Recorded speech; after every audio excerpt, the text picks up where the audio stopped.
Hey, from me, Susie, and Kashu, my dog in the back there, joining us.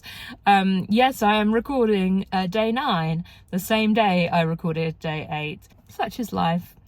So this is part 2 of our travel day video, as it were. If you didn't join us for part 1, pause this video and go to part 1, because you can't do part 2 before part 1.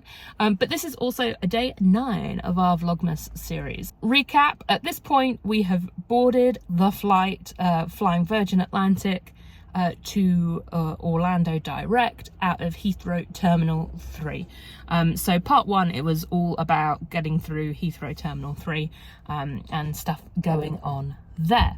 We had deliberately chosen to fly premium economy for a few different reasons. One of which, from my sister's point of view, it was this was her big birthday trip, so she wanted it to be a little special, hence premium economy. But the other thing was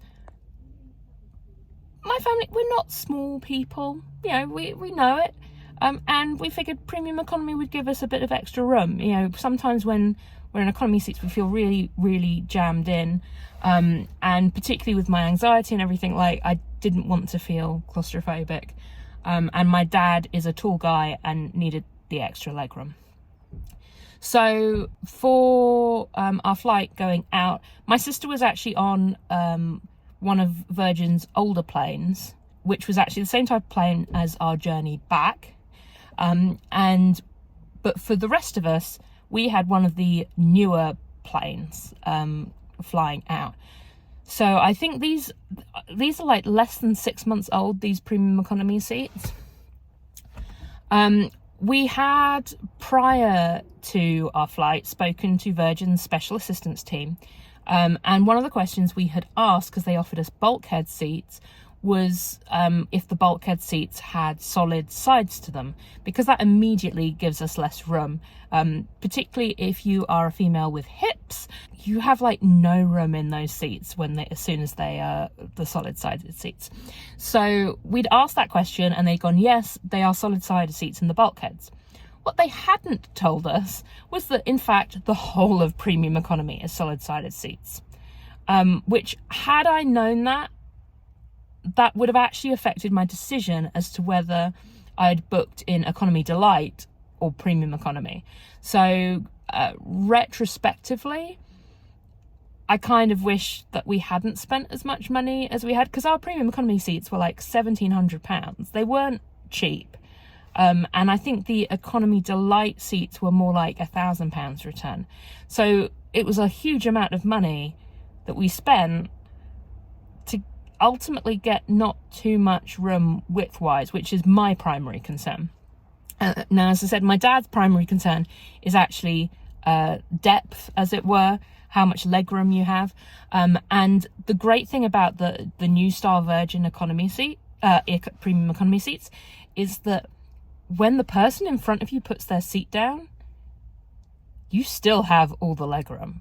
I was blown away, because this is the first time I've ever seen this happen, that the person putting that in front of you, putting their seat back, really has minimal impact on how much legroom you have behind them, as opposed to the old style, where when the person in front of me put their seat back, I was jammed in. I could not get out.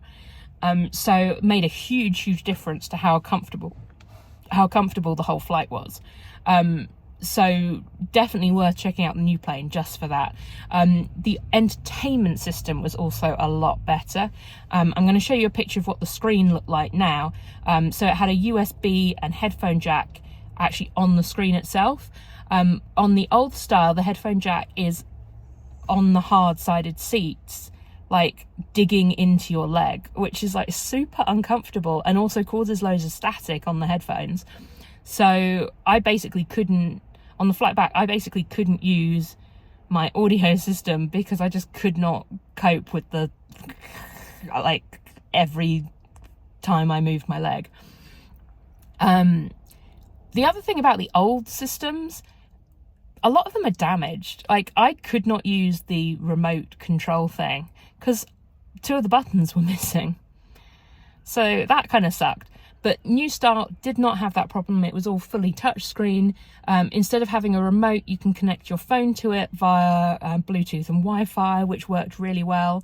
The only downside of our flight out is the internet wasn't working. Like, there was no internet. It kept saying gremlins were in the system or something. So if you wanted internet, that's kind of sucked. I mean, I was able to cope without internet absolutely fine, but for some people that's an essential thing. And yeah, there was no internet, whereas our flight back did fully have internet if you wanted it. So swings and roundabouts, depends on what you want. I personally always make sure my phone has a bunch of stuff on it, and I had my computer which had a bunch of stuff on it as well and things, so like it wasn't a huge problem for me. But flight out, did watch a couple of movies, and that was really good, and the screen quality was great, so that was fantastic. Now, food. So for, again, those that don't know, premium economy, you have a slightly different menu to regular economy. It's meant to be elevated. How elevated that is, I guess, is subject to opinion. But one of the things they have is the Wonder Wall as well. So the idea of the Wonder Wall, or Wonder Stand, because it's not really a wall, is that there are snacks and drinks and things there pretty much the whole flight after the first food service, and you just go up and help yourself. On the flight out, I guess people were hungry because they like raided the Wonder Wall. Like, there was nothing other than like the super healthy snacks, and I was like, I don't want this. So that wasn't great going out, whereas on the flight back they kind of kept it stocked, and people, I guess, were less hungry, not taking them as much, so that was much better. I was able to get a couple of snacks there. To be honest, mostly I like the fact you could just go up and get a drink, like, because I find I get really dehydrated on flights, so it was really nice just to be able to help myself to a drink without bothering the crew at any point, because I always feel like, I know I'm on my like 10th drink of the flight, but like I get thirsty and these drinks aren't very big. So yeah, that was something. The food itself, so on the flight out, we actually really enjoyed our food. What did I have? Cannot remember, but I'm showing you some photos of it now. And I say it tasted really good. Like, the way I would describe it is it was better than a microwave meal. I'm talking about a British microwave meal, just for the record, because we love our microwave meals. I would have said it was slightly better than a microwave meal. Now, the flight back was a totally different story, and I would describe the food as barely edible. It was not good. Now, apparently one of the reasons for this is that because Virgin are actually like properly based at Heathrow, like they have their lounge for upper class and stuff there, it means that they have a bit more control about what the food service is doing, whereas on the flight coming back from the US they have a little less control. And like, the flight attendants didn't even know that the menu that they gave us did not match the food that was provided until they were serving the food. So that was interesting. The other thing that we learned, so I am not vegan, I am not vegetarian, and when I'd watch people's videos, I was like, why do they have a vegan option on the regular menu when you pre-order your vegan meal? This is something that never made sense to me. And to be honest, it still doesn't make sense to me. But what I did discover is that if you have pre-ordered a vegetarian or vegan meal, which is probably not quite up to the same standard as the regular meals, and you get on your flight and you discover when you get that menu that there is a vegan meal or a vegetarian meal on the main menu, you can ask them to switch it out. You do not have to have the meal you pre-ordered, as long as they've got them. And from what the flight attendants were saying, they very rarely run out of the vegetarian or vegan option off the main menu, because most people go for the option with meat. So definitely worth knowing, if you're vegetarian or vegan, that you can ask for it to be switched out. Do not think you're stuck with whatever they've come up with on the pre-ordered meal. You can switch it out. So definitely worth knowing, because I know the people behind us who were vegan were like, we really wish we'd been able to have the vegan bolognese. And the woman was like, oh, I wish you'd said, because we would have given you one. So for future reference, do this. So that's how I know. So yeah, that's as I say, worth knowing if it applies to you. And I guess the same thing applies to any pre-ordered meal. If you then see that one of the main meals would work better for you, just ask them. They might be able to do something to help you out. The crew were absolutely amazing, particularly amazing on the flight out. I mean, we had some problems with the tray tables, because the way they're designed, they wouldn't go flat. So unfortunately my dad wasn't able to use his, and we had to do this kind of relay race of eating our food, where one of us had our meal on my tray, and then we swapped them over, and they took away my tray and brought out the other meal so it was hot. And then my dad was able to eat his meal, but kind of off my lap. But they like went out of their way to make sure that it worked for us and that the food was kept hot, and that we weren't waiting ages for one to finish, etc. So huge thank you to them. The other thing is, when you're traveling with a wheelchair, you basically leave the wheelchair with the ground crew at the gate, and then the next time you see it is when everyone else has got off the plane. You're waiting on the plane for the wheelchair to turn up, and they bring it back to the gate. And particularly at Heathrow, but also a little bit at Orlando, that you are waiting a while. And you know, they were like, stay where you are, feel comfortable. In actual fact, on the way back, because they knew it was going to take a long time, because there were problems at Heathrow, they actually moved us to upper class, so we were even more comfortable, making sure we had drinks, reassuring us that they were not going to leave until we'd left, that we weren't going to just be left and abandoned on a plane. So they were absolutely amazing about that. So thanks, Virgin, because that made a huge difference to how it felt for us. There's been loads of horror stories about people with accessibility issues being just abandoned on flights when it lands, waiting for their wheelchairs and devices to come up to the gate. And Virgin made sure we were not in that position, that we had someone with us the whole time. So yay, thank you.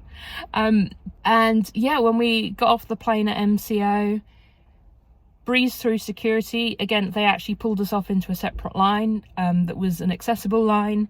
So we actually got through security quicker than the people that had got off the plane like 20 minutes before us, because they weren't waiting for a wheelchair, which I found crazy. And waited for our baggage. Orlando is a special airport, in that what they have you do is you go through customs and immigration, you pick up your bag, but because there is a shuttle train from where you pick up your bag to where you would get like ground transportation, they then give you the option of putting your bag back on a carousel after you've been through customs, and then picking it up from another baggage reclaim by ground transportation. Now, I've heard some horror stories about how long this takes. It had been like probably about 30 years since I'd flown direct into Orlando internationally, so I'd never really encountered this problem, and we thought that's what we were going to have to do because with the wheelchair and everything. But because of the way I kind of handled the bags and sort of latched them together and stuff, we were like, no, we don't need to do that. We're just going to go onto the shuttle with it. There is only one elevator to get you from that first baggage reclaim to the shuttle train that takes you to ground transportation, which is crazy. And of course there's a big queue because loads of people are taking their bags because they don't want to have to wait at the second baggage reclaim. So just be aware of that you'll probably have to wait for this elevator to get to the shuttle train. But we waited probably about 20 minutes, got in the elevator, got up to the shuttle train, and then we had to locate the Florida Visitor Toll Pass. So this is located on the A side, which is the same side as Virgin, theoretically. I mean, it's a bit of a confusing airport, but you're looking for A, basically. Big letter A. It's very obvious when you're looking for it.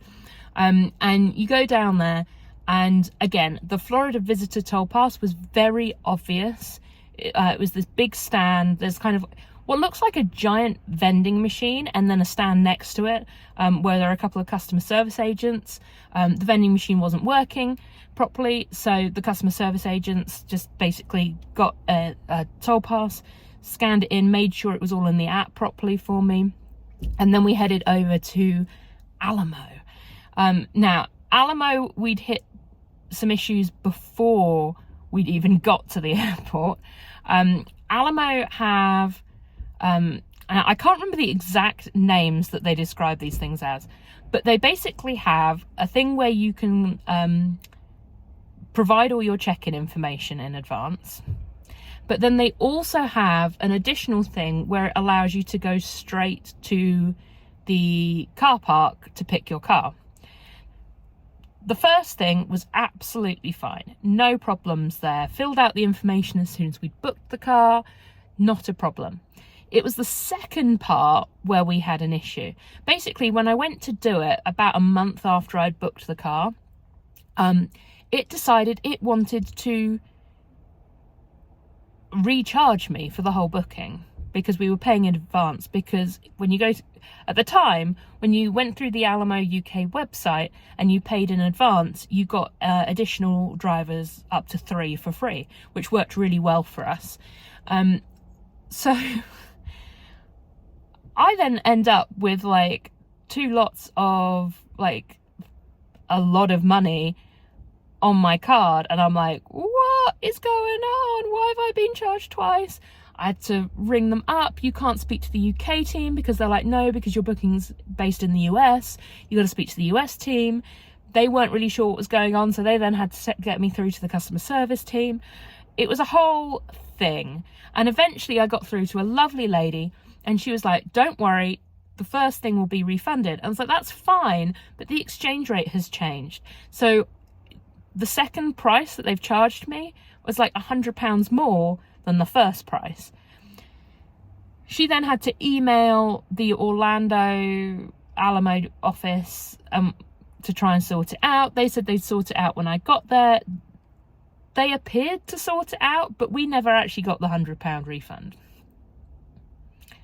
So yeah, I'm not quite sure how to resolve that. But what I would say is, if you have paid in advance, do not do that thing if it looks like it's about to charge you again, because it'll say it isn't, but then when it will try and authorize it on your card and say it's the higher amount. If you start seeing that happening, no, cancel it. Just go to it's not even a desk, it's a computer kiosk. Just go to that, because like it was a pain. And like, you know, I'd say it's fine if you do it and the exchange rate hasn't changed, but like it cost us £100 because the exchange rate had got worse for us. So there you go. Learn from us. Learn from our mistakes. Alamo, when I spoke to them, they really weren't sure why it was happening. It's some kind of a computer glitch. They may have even resolved it now, and it may not be a problem going forward, but just be aware that I know it was happening to a lot of people. It wasn't just me. So just watch out for that. But we picked our car. Was super happy with the car, no problems there. Managed to roughly squish everything in, and then off we went to our hotel, and which is from the first aid point of view, where I will pick up the story next time. But yeah, super easy. The visitor toll pass was amazing. I'd never done it before. I'd been recommended. I'd seen it on the Kershaw's videos. Highly, highly, highly recommend it. Basically, the way it works, you download the app. It's called Visitor Toll Pass, Florida Visitor Toll Pass, and you sign up, and it asks you who you've booked your car with, what time you're picking the car up, etc., etc. And then they basically take a $10 deposit on whatever card you provide. That $10, if you don't spend $10 on tolls, they refund whatever you haven't spent when you return the little card. And if you do spend the $10, or more than $10 on tolls, they minus $10 off it because you've already paid that, and then just charge you whatever you had left over. As I say, super, super easy. Haven't had any problems, haven't had any kind of double charging where Alamo tried to charge us. Generally speaking, if you use the rental car companies' toll systems, they will charge you a daily access fee up to a certain point. When you use the visitor toll pass, they don't. They just charge you whatever the cheapest price for the tolls is, and it means you get to go through the fast lane at all the toll locations. So highly recommend doing that. I would definitely do that again. I do really, really quickly want to talk about when we came back, because MCO were really, really great. MCO themselves were great with in terms of accessibility.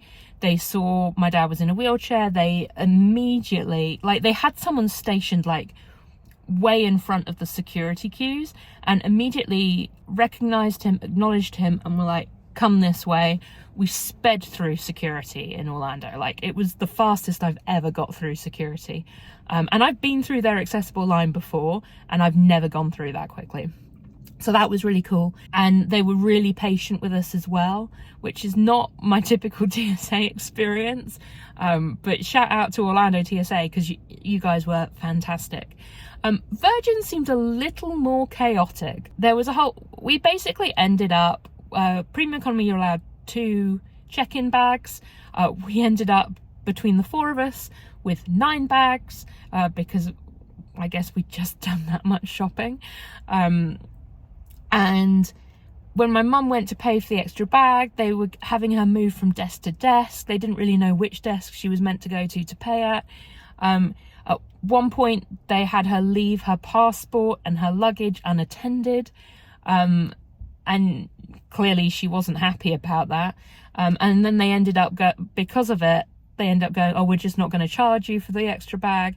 It was a whole thing, and we were like, what on earth is going on? Because we were all on separate bookings, so we were all checking in separately, and it was just like, what? This is mad. By contrast, Dad and I checked in like 30 seconds. So I really don't know what on earth she was doing, but got sorted. We ended up getting that 9th bag for free. Yay. And you know, we got there in the end. But they definitely seemed less organized than they were at Heathrow. Like, they didn't tag my dad's wheelchair until he got to the desk, the gate. And even then they weren't sure who it was that was responsible for tagging it, whether you went through the line like normal or whether you had to go up to the desk first. And I got to the desk, and then they're like, no, you just go through the line. And they just didn't really seem to know quite where they were at. But they were all really super friendly and lovely about it. Just slightly chaotic. And that was kind of our MCO experience. There was really no limited, well, there were food options, but they were limited food options, and most of them required you to really eat in the terminal. Like, there weren't any kind of, like, when you go to the UK airport, there's like Pret and WH Smith's, and they're all selling sandwiches. There really weren't as many. It was more snacks. And I tend to take food with me on the plane. I find it a lot easier it means I know I've got something that I can eat. There's no anxiety around whether I'm going to be hungry on the flight and stuff. So that kind of sucks, but that's always the case in the US airports. I've very rarely had a US airport experience where I'm like, yeah, there were great grab and go options. There you go. It's just the way their airports are different. But yeah, that was our part 2 travel day experience and coming back. We did have to do a bit of relay racing because 9 bags and a wheelchair did not fit in the car at either end, of like either in the UK or in the US. So we had to kind of take half the bags and drop my dad off with my sister, and then go back for the other half. Disney were great, by the way, with that. They were like, yeah, we'll hold on to the bags while you do this. It's no problem. And we found that paying the tolls and doing that run twice was cheaper than if we'd like got an Uber. And it was more convenient than if we'd booked the coach. So yeah, and we kind of did the same thing on the way back. By the way, if you have a blue badge and you're dropping people off at Heathrow, you get to waive goodbye the £5 drop-off charge, but you do have to do it on the website. You can't just like assume it will be like they'll waive it. You have to register, but you can register after you've done the drop-off. But that's that, and that is the end of part 2 of our travel day experience, and at the end of Vlogmas day 9. So join us tomorrow for another day of Vlogmas, and I will see you soon.